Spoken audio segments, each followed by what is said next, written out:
अस्सलाम वालेकुम, hello and welcome to sports room. मैं हूं आपका मेज़बान नजीबुल हसनैन। 4 टीमें, एक इनाम। कौन बनेगा दुनिया फुटबॉल का हुक्मरान? फ्रांस होगा, स्पेन होगा, इंग्लैंड होगा या अर्जेंटीना? फैसला बहुत जल्दी हो जाएगा।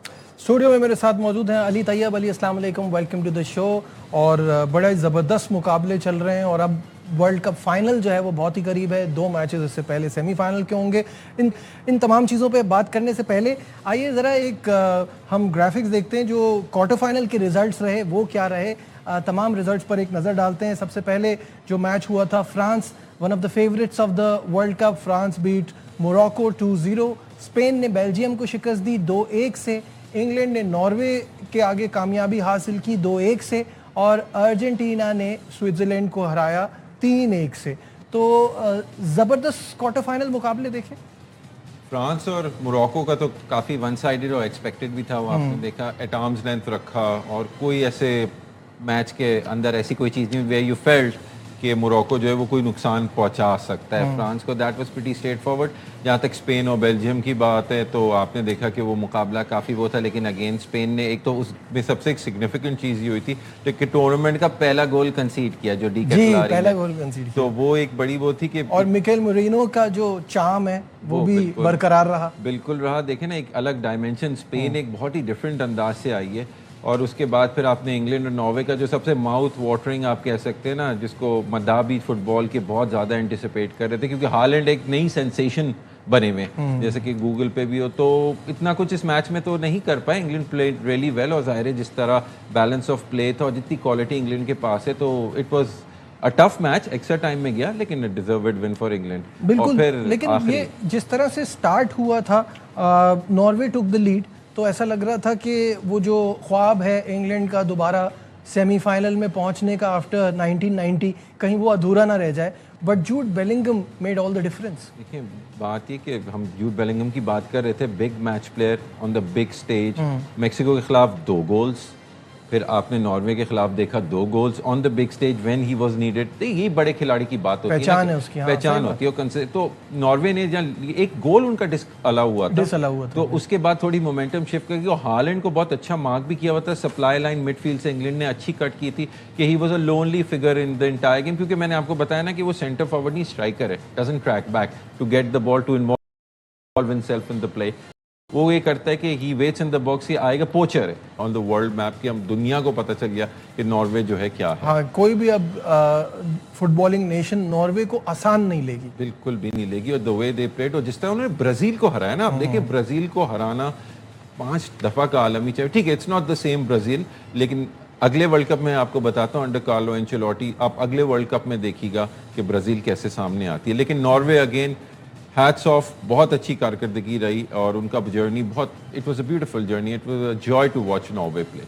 अर्जेंटीना और स्विट्जरलैंड, ऑब्वियसली किसी को भी यहाँ पे ये एक्सपेक्टेड नहीं था कि स्विट्जरलैंड किसी तरह अर्जेंटीना को हरा सकता है। ऑब्वियसली एक बेटर साइड है, लेकिन ये जो गेम है 3-1 स्कोर लाइन नहीं बताती कि ये कितना क्लोज गया था। नहीं, बिल्कुल भी नहीं। आपने देखे ना, अर्जेंटीना टुक द लीड 10वें मिनट में डिजर्विंगली, सो बहुत अच्छा गोल अलेक्सी मैकलिस्टर ने किया। लेकिन फिर वही होती है अर्जेंटीना की एंटिक्स बहुत है ना, सॉफ्ट फाउल्स पे गिर जाना, रेफरी को इन्फ्लुएंस करना, ये करना वो। उसके बाद क्या हुआ कि 67वें मिनट में इक्वलाइजर और 72nd मिनट में सेंट ऑफ। जी, अब ये थोड़ा स्ट्राइकर भेज दिया एम्बोलो का, एंडोय ने गोल स्कोर किया। और अब देखिए ये चीज़ें जो होती हैं टूर्नामेंट को मार करती हैं। आई एम श्योर अर्जेंटीना जो है अपनी एबिलिटी के हिसाब से खेली थी, लेकिन जिस तरह स्विट्जरलैंड वापस आ रहा था and they were dominating proceedings, क्योंकि उनके पास भी मैंने बताया क्वालिटी प्लेयर्स हैं। और ग्रैनिट जैका जिस तरह मिडफील्ड को डिक्टेट करते हैं ना, अर्जेंटीना के पास वो एबिलिटी एज सच नहीं है। ये क्वालिटी आपको डिफरेंस इंग्लैंड के अगेंस्ट नजर आएगी सेमीफाइनल में।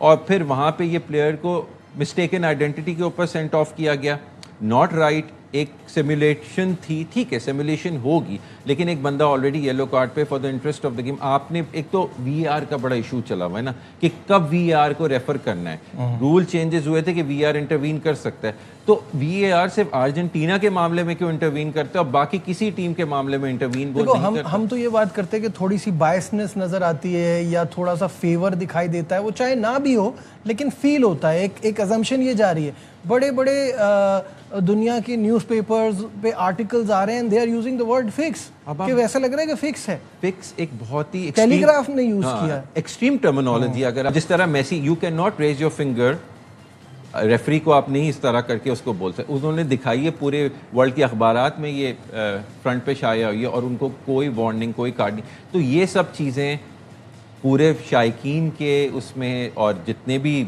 जर्नलिस्ट हैं, फुटबॉल एक्सपर्ट्स हैं, वो डाउट क्रिएट करनी है। इसीलिए ट्विटर पे भी, हर जगह सोशल मीडिया पे, Argentina is trending as the most hated team in the world cup now. ये अब इनकी है कि आप मेसी जैसे अजीम खिलाड़ी की लेगेसी टार्निश खराब हो रही है ना इस चीज़ से। बिल्कुल ठीक है।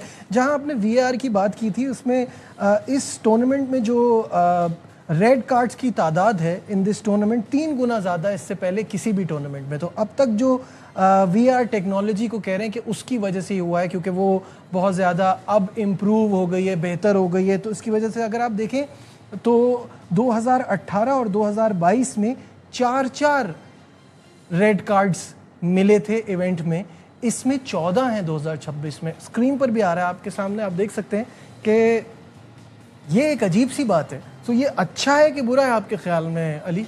आई थिंक सो वीआर का मकसद ही है वीडियो असिस्टेंट रेफरी के, वो किसी किस्म के डाउट को ख़त्म कर दे। ठीक है, अब क्रिकेट में कितना अच्छा रूल है नजीब, कि जब देखिए एक लीडर होता है हर चीज़ का, तो क्रिकेट में जो ऑन फील्ड एम्पायर है वो है, जब वो रेफर करेगा कि भाई जाना है तब वो आएगा। ठीक है, विच मीन्स कि मैच रेफरी को आप हटा दें, बाकी umpire on the field of play जो है वो सब। इसी तरह फुटबॉल में भी on the field of play जो रेफरी उसका से होना चाहिए। अब वीआर उसको ओवर रूल कर सकता है, वो जब चाहे इंटरवीन करे, जब चाहे ना इंटरवीन करे। इसका मतलब है कि कोई भी वीआर के कमरे में खड़े होकर उसको बता दे कि अब करो तो अब ना करो। ठीक है, आप अपनी सजेशन उस वक्त दें जब आपको बोला जाए कि I am not sure, please tell me कि क्या हो रहा है। क्योंकि in fairness of the sport हर चीज़ जो है वो सारी टीमों के लिए बराबर होनी चाहिए, जो हमें नहीं नजर आ रही। बात क्या होती है, डाउट कब क्रिएट होता है, जब किसी चीज़ पे क्वेश्चन मार्क हो। ठीक है, क्लैरिटी ना हो, ट्रांसपेरेंसी ना हो, और आई एम सॉरी इस वर्ल्ड कप में वो ट्रांसपेरेंसी और क्लैरिटी नजर नहीं आई है। बिल्कुल सही है। लेकिन आपने जियानी इन्फेंटिनो की बात की थी, तो उन्होंने कहा है कि जो 48 टीमों वाला फैसला था ये बड़ा ज़बरदस्त कामयाब रहा है, और अब उनका ये कहना है कि अगला वर्ल्ड कप इस पर गौर किया जाएगा कि 64 टीमों का हो। इससे मैं ये जानना चाहता हूँ कि ये एक्साइटमेंट को मज़ीद बढ़ाएगा, ग्लोबलाइजेशन फुटबॉल की और बढ़ेगी, या कंपटीशन थोड़ा ख़राब हो जाएगा इसकी वजह से? मेरे ख्याल से कंपटीशन ख़राब होगा। क्रिकेट की भी हम जब बात करते हैं तो क्रिकेट में जो टीमें अच्छी होती हैं वो ही आती हैं। बेशक आपको लगेगा कम है, इसका ये मतलब नहीं कि ग्लोबल रीच नहीं है क्रिकेट की, बहुत ग्लोबल रीच है। ठीक है, फुटबॉल को ये जी ग्लोबल स्पोर्ट समझते हैं, लेकिन आप फिर स्टैंडर्ड को करते तो फिर उन टीम्स को फेयरनेस भी तो होता है। देखिए, ये एक माशरती एतबार से फीफा को वो देख रहे हैं। जैसे कि अगर किसी स्पोर्टिंग ब्रांड की 22 कैंपेन है तो उसमें 9-10 में जो है वो मेसी साहब मौजूद है, तो वो स्पोर्टिंग ब्रांड बोलेगा कि यार मेसी का होना मेरी उसके इकोनॉमिक टर्नओवर के लिए या मेरे आउटकम के लिए या बेहतर है, हाँ। बेहतर है, तो उनका होना चाहिए। तो ये फिर देखिए उनको भी वही स्पॉन्सर कर रहे होंगे फीफा को, तो ये सारा फिर वो मॉनेटरी एक एस्पेक्ट आ जाता है जिससे फिर स्पोर्ट्स की ट्रांसपेरेंसी टार्निश होती है। और जिस तरह इस वक्त जियानी इन्फेंटिनो ऑपरेट कर रहे हैं, तो वो ऐसा ही लगता है कि ये सारा फाइनेंशियल एस्पेक्ट को ही देख के चल रहे हैं इन टर्म्स ऑफ। देखिए, अराउंड 8.9 बिलियन डॉलर्स का ये पूरा इवेंट जो है वो suppose to be generating, which is a huge amount for an organisation जो कि एक स्पोर्ट्स की गवर्निंग बॉडी है। तो जब इतना बड़ा पैसा इन्वॉल्व होता है तो फिर उसमें फिर अप एंड डाउन तो थोड़ा बहुत चलता ही है। ठीक है, जब हम बात कर रहे हैं इस वर्ल्ड कप की, और इस वर्ल्ड कप में क्या हमेशा हम स्ट्राइकर्स पे बहुत ज़्यादा बात करते हैं और अग्रेसिव प्लेयर्स पे बात करते हैं, लेकिन गोलकीपर की अहमियत रीढ़ की हड्डी जैसी होती है, और इस वर्ल्ड कप में बहुत शानदार गोलकीपर की परफॉर्मेंस हमने देखी। अली, बहुत सारे गोलकीपर्स तो टेस्ट भी नहीं हुए ना, जिनकी बड़ी टीमें, जिनकी डिफेंस लाइन अच्छी है, जिनको इतना चैलेंज नहीं मिला। आपके ख्याल में अगर आपसे पूछा जाए तो 2-3 गोलकीपर कौन से लग रहे हैं जो बहुत ज़बरदस्त रहे इस वर्ल्ड कप में? मैं जो मुतासिर हुआ वो नीलैंड से हुआ, नॉर्वे के, एंड मोरक्को के जो इस्माइल बोनो है। 9 पेनल्टीज ही faced, only 2 went past him, 7 बचाई हैं। ठीक है, इंक्लूडिंग शूटआउट्स की बात करूं तो ये शो करता है कि वो वाकई उन्होंने अपनी टीम को कितना हेल्प किया। जहाँ तक आपने बात की नई टेस्ट हुए, स्पेन का डिफेंस सही रहा, कुबासी से, लपोर्ट से, कि उतने नहीं। इसे मैन्यून अभी फ्रांस के टेस्ट कहाँ हुए नहीं हुए ना, अभी फ्रांस को टेस्ट नहीं मिला, वरना उस हिसाब से देखें जो कीपर्स टेस्ट हुए हैं वो अर्जेंटीना के एमी मार्टिनेज हुए हैं, और जॉर्डन पिकफोर्ड तो बहुत ज़्यादा ही हुआ है। हालांकि जॉर्डन पिकफोर्ड मैं नहीं कहूँगा कि वो वर्ल्ड क्लास है, एवर्टन में वो खेलते हैं, उससे अच्छे कीपर्स हैं। ठीक है, जेम्स स्ट्रैफर्ड भी मैनचेस्टर सिटी में जो इंग्लैंड के नंबर 2 है वो नंबर 2 है। एक कीपर बहुत अच्छे जो स्पेन का बैकअप कीपर है, वो प्रीमियर लीग का गोल्डन ग्लव विनर है, और डेविड राया। मुझे नहीं समझ आता लुइस डेलाफोंटे उनको क्यों नहीं खिलाते, उन्होंने सीमोन को रखे, शायद परहैप्स इंटरनेशनल एक्सपीरियंस ज़्यादा है स्पेन के साथ, 2024 की भी यूरोज जीती हैं, तो उस हिसाब से वो एक सेटअप नहीं ख़राब करना चाहते। लेकिन अगर जैसे ज़रूरत पड़ेगी तो उस दिन आपने देखा कि जब वो गए थिबो कोर्तुआ दुनिया के बेहतरीन कीपर्स में से, अब वो इंजर हुए तो जब लमॉन्स आए तो फिर वो गोल पड़ गया, उनकी मिस्टेक से हुआ ना रिबाउंड पे, तो this is what a goalkeeper is, तो इसलिए बहुत ज़रूरी होता है। तो I think so Jordan Pickford and Amy Martinez जो हैं वो अभी जो करंटली कंपटीशन में वो टेस्ट में उन्होंने अच्छी कारकर्दगी दी। बिल्कुल सही है। गोल्डन बूट की रेस किसके बीच में चल रही है? स्क्रीन पे आपके नाम आ जाएंगे और हम सबको ही पता है कि टॉप एम्बापे और मेसी हैं, और उसके बाद हालैंड, अब तो ज़ाहिर है वर्ल्ड कप से बाहर हो गई है उनकी टीम। हैरी केन इसके बाद चौथे नंबर पे हैं। जूड बेलिंगम 6 गोल। अभी जैसे आपको अली ने बताया कि बैक टू बैक जो क्रंच मैचेस थे वहाँ बेलिंगम ने शाइन किया। उस्मान डेम्बेले ने वो एक नॉर्वे वाले गेम से जो शुरुआत की थी तो वो पीछे मुड़ के उन्होंने नहीं देखा। तो इस बार बड़ा सख्त मुकाबला है। मेसी ने नहीं गोल स्कोर किया तो हालैंड उससे क्या कहते हैं एम्बापे से आगे नहीं निकले। लेकिन इंग्लैंड की आपको एक मजे की बात बताऊं, हम कहते हैं English Premier League the most watch, the most popular, the most toughest. England के अभी तक जितने गोल स्कोर किए ना, एक भी प्लेयर नहीं है इंग्लैंड की टीम का जो इंग्लिश प्रीमियर लीग में खेलता हो, ठीक है। जूड बेलिंगम जो है he plays for Real Madrid, Harry Kane Bayern Munich, Marcus Rashford पिछला सीजन बार्सिलोना में गुजारा है। तो कोई प्रीमियर लीग के प्लेयर ने इंग्लैंड की टीम के लिए गोल नहीं किया। That is impressive. ये तो बड़ी जबरदस्त बात है। ये अब सोचने वाली बात है, ठीक। और उसके बरक्स आप देख लें तो स्पेन को अगर कोई बचा रहा है तो वो प्रीमियर लीग का प्लेयर बचा रहा है, मिकेल मरीनो। तो दिस गोज दिस वे। लेकिन बात ये कि गोल्डन बूट अपनी जगह, पूछा गया हैरी केन से भी पूछा गया था तो उन्होंने ये बोला गोल्डन बूट या ये आई डोंट केयर, मेरी टीम जीतनी चाहिए और जो रिजल्ट्स आ रहे हैं वो मैटर करते हैं। इंडिविजुअल अवार्ड्स इतने मैटर उसी वक्त करते हैं जब आपने की टीम जो है वो फिर क्रॉसेस द लाइन। और इंग्लैंड का फोकस यही है। 1986 में अगेंस्ट अर्जेंटीना वही हैंड ऑफ गॉड हुआ था, क्या वो रिपीट हो गई है? 1998 में जो डेविड बेकम, डिएगो सिमियोनी ने सेंट ऑफ कराए थे उनको इन्फ्यूरिएट करके। मतलब Argentina is masters at that, आज से नहीं हमेशा से। बिल्कुल सही है। सेमीफाइनल लाइनअप आपको दिखाते हैं, जिसमें पहला मैच होगा कल रात, और वो है फ्रांस और स्पेन के दरमियान डेलिस में, और दूसरा मैच अर्जेंटीना और इंग्लैंड का मुकाबला होगा एटलांटा में। और जब कल हम आएंगे तो डिटेल में अली के साथ इन मैचेस पे बात होगी। Ali, thank you so much for your time. नाज़रीन, ये ब्रेक से वापस आएंगे और क्रिकेट पे बात होगी, कहीं मत जाइएगा, विल बी राइट बैक।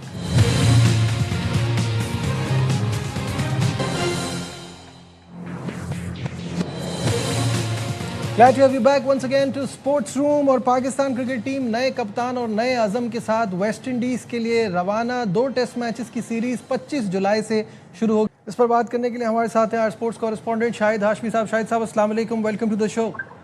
वालेकुम अस्सलाम, शुक्रिया। शाहिद साहब, टीम रवाना हो गई है एक नए अज़म के साथ, लेकिन कैसा देख रहे हैं हमारी कारकर्दगी को, हमारी तैयारी को, और ऑपोजिशन को देखते हुए जिस तरह से उनकी बैटिंग चल रही है, जो उनके पास पेस बॉलिंग की बैटरी है, कैसा देखते हैं? शायद मुश्किल होगा, लेकिन ये नया अज़म क्या होता है? पुराना अज़म खराब था शायद वाला। पुराने से बात बन नहीं रही थी। हाँ, पुराने से शायद बात नहीं बन रही थी। अज़म में एक ही होता है, चैलेंज होता है। आप जब भी अवे टूर करते हैं, पाकिस्तान 2023 के बाद कोई भी अवे टेस्ट नहीं जीता, वो भी इत्तेफाक से बाबर आजम की ही कप्तानी में जीता था जुलाई 2023 में। तो एक चैलेंज होगा। वेस्ट इंडीज अब बेहतर हो रही है टीम। उन्होंने मुसलसल 8 टेस्ट मैचों के बाद एक टेस्ट मैच जीता। 2003 के बाद श्रीलंका के खिलाफ सीरीज जीती। उनके फास्ट बॉलर्स बहुत अच्छे हैं, तो ये सीरीज डिसाइड करेगी बैटिंग। अगर पाकिस्तान की बैटिंग अच्छी चल गई तो पाकिस्तान जीत सकता है, और अगर वेस्ट इंडीज की। लेकिन कमाल है हाई परफॉर्मेंस सेंटर के डायरेक्टर आकिब जावेद का, बड़ा सच्चा और बहुत ही अच्छा उन्होंने बयान दिया। उनको तनकीद का निशाना बनाया जा रहा है, लेकिन बिल्कुल उन्होंने सही कहा कि अगर ये टीम वेस्ट इंडीज में 1 टेस्ट मैच और इंग्लैंड में 1 टेस्ट मैच जीत ले तो मुझे बड़ी इंप्रूवमेंट नजर आएगी। वाकई ये बात बिल्कुल दुरुस्त है। बिल्कुल सही है, हमें भी ऐसी उम्मीद ही लग रही है, बल्कि एक भी जीतना बहुत मुश्किल होगा, लेकिन देखते हैं क्या होता है। मिसबाह उल हक का ये दावा है कि पाकिस्तान में टैलेंट की कमी नहीं है, खिलाड़ियों की जो है वो उसको बेहतर करने की ज़रूरत है। आइए दिखाते हैं हम मिसबा का क्या कहना था, फिर उस पर बात करते हैं। डिसीजन मेकिंग के किसी भी रोल में आते हैं, ज़्यादातर लोग जो है वो नाराज़ होते हैं आपसे। छक्का मारना मैं सीख रहा हूँ और वही मैं कर रहा हूँ। वही बॉल जब मुझे 4 डे क्रिकेट या 1 डे क्रिकेट है उसको मैंने अच्छी टेक्निक के साथ नीचे खेलना है, तो वही सबसे मेरे लिए मुश्किल बॉल। उसका मेरी प्रैक्टिस ही है, ना वॉल्यूम ना मेरे पास जवाब। शाहिद साहब, ये जो छक्का मारने वाली बात की है कि फोकस सारी इस पे होती है, लंबी क्रिकेट की तरफ फोकस नहीं होती। टैलेंट हमारे पास बहुत ज्यादा है, ये हम बार बार सुनते हैं। कितना एग्री करते हैं इस बात से आप? बिल्कुल ऐसा ही है। बहुत से लोग अब जब बच्चों को प्रैक्टिस करते हुए देखते हैं, खेलते हुए देखते हैं, तो वो यही कहते हैं कि बच्चों में अब छक्के और चौके मारने की एक बड़ी लगन है कि बस छक्के चौके मारें, किसी तरह T20 खेल लें। और वर्ल्ड वाइड भी अब लोग ज्यादातर इसी चीज पे तवज्जो दे रहे हैं कि लीग खेल लें यार, किसी तरह टेस्ट वेस्ट क्या होते हैं। तो ये बात बिल्कुल मिसबा ने सही कही है। और डोमेस्टिक क्रिकेट बड़ा इनसाइड आउट जानते हैं मिसबा, वो यकीनन इसके ऊपर काम कर सकते हैं। टैलेंट डेवलपमेंट का जो काम जो पाकिस्तान में बहुत ही ज्यादा लैकिंग है उसमें, वो मिसबा उसके ऊपर सूट करते हैं। और बड़ी तेजी से इंटरव्यूज आ रहे हैं। मुझे लग रहा है सलमान बट ने शायद सिर्फ 15 दिन का कॉन्ट्रैक्ट किया है कि 15 दिन में 15 इंटरव्यू करने हैं।